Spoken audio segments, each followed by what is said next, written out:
A few months back, Donald Trump and the GOP decided to take about $1.5 trillion that were going to be going into government programs to actually do things for Americans. And they took that money and they decided to give it to the 1% and extremely large, powerful corporations.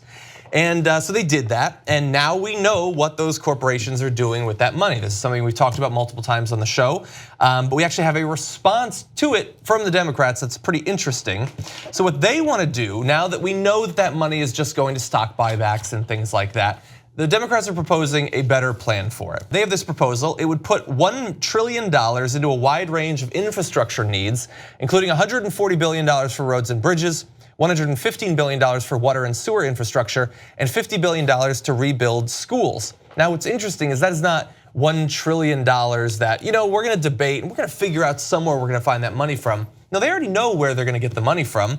The spending would be offset by clawing back 2/3 of the revenue lost in the Republican tax bill by reinstating a top income tax rate of 39.6%, restoring the individual alternative minimum tax, reversing cuts to the estate tax, and raising the corporate income tax from 21% back to 25%.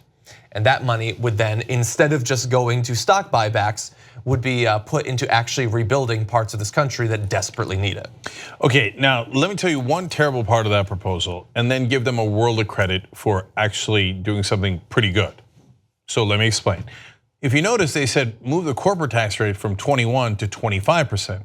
Wait a minute, it wasn't 25%, it was 35%. Yeah. So like Barack Obama did with George Bush's tax cuts, this would actually enshrine gigantic tax cuts for corporations forever. Because if the Democrats do this, and they won't be able to do it today, but if they did do this, congratulations corporations, you got a massive tax cut and no one will ever fight it. The Republicans are the ones who did it, Democrats would be the ones that enshrined it, okay? So I wanna be absolutely clear about that. Given that, this is as good as you could possibly expect from these current Democrats. And I'm actually weirdly proud of them, okay? Because now look, I would do more and I would claw back the 35% and et cetera, et cetera. In fact, I'd go, oh, you wanna be cute? I'll go to 40%, okay, but that's me. But for these guys, it's pretty good, and why is it pretty good?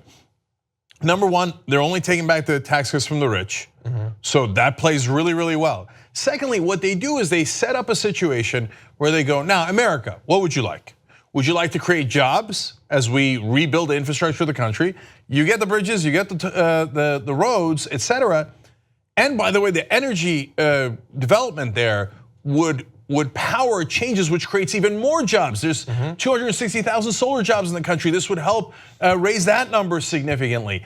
And that way you don't have to pay tolls the rest of your life to a private corporation. That's Trump's plan. So you get a win in the infrastructure, you get a win in helping the economy, and you get a win in creating more jobs. And the only thing we're taking away is tax cuts for the rich and for corporations.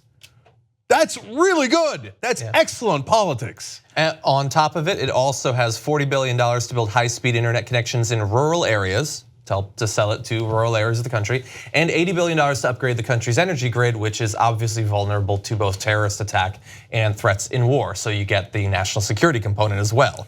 So yeah, there's a lot of ways you can defend it, and you get to go to the public and say, okay, you can have one or two things. The Republicans are saying we're gonna just shower the richest people in the country with a bunch of money, and hopefully they will use some of it to produce jobs, or we can produce jobs with the money directly, not if the rich are okay with it, we just do it. I think that that's a far better plan. And so policy-wise, it's pretty much as good as this current Democratic Party, Democratic Senate can do. So I'll take it, Don't look a gift horse in the mouth, we'll do better later, okay? And that's policy-wise. And then politics-wise, it's great politics. And in fact, New York Times has a really interesting article. They went and talked to the Trump supporters about their tax cuts. And they said, yeah, we got them. And it's about $30 on an average paycheck. And look, you can say, oh, New York Times, if you're a right-winger, you don't believe them. But they're real human beings that they talk to. They didn't make it up. Yeah. And you could say it's anecdotal, and that's fair. But everyone they talked to was like, it's lunch money. It's good, I'll take it. And they're Trump supporters, right? They're like, look, it's not gonna change my life. Some of them are like, I'll take it, and so I guess I'm happy I voted for Trump. Some of them are like, something better than this, right?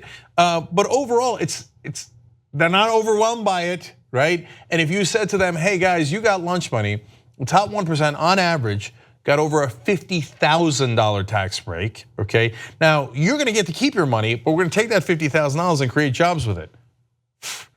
That is excellent politics. That will definitely work. In fact, the Republicans right now, according to the National Journal, are running ads in the special election in the 18th district of Pennsylvania that's happening right now. And they're going about, hey, we cut taxes, isn't that wonderful? And they're reporting back, panic. It's not working. It's not moving the needle at all. Normally, what do they do with all the money in politics, all the corruption? They pour it into TV ads and they're like, we're awesome, we gave you tax cuts. And 18th district, which is largely Republican, going, nah. So if you unveil this and they put some real muscle behind this, this is actually a winning strategy. Yeah. Hallelujah. We got a winning strategy from the Democratic Party. Yeah, and it's so important that we cover this sort of thing. I mean, we've been saying for how long, and we'll continue to say, the Democrats have got to actually stand for something. They have to propose actual plans. So, I mean, it's unfortunate that on the mainstream media, you're probably not gonna see any coverage of this. But we said we want plans, so we're actually covering the plans. We're being consistent. What you just watched was one of the videos that we do today, but we actually do a whole 2-hour show every single day. It's a podcast. You could watch it in video or listen to it as audio. You can download it, you can stream it, and you get it completely ad-free if you could become a member of the Young Turks. tytnetwork.com/join.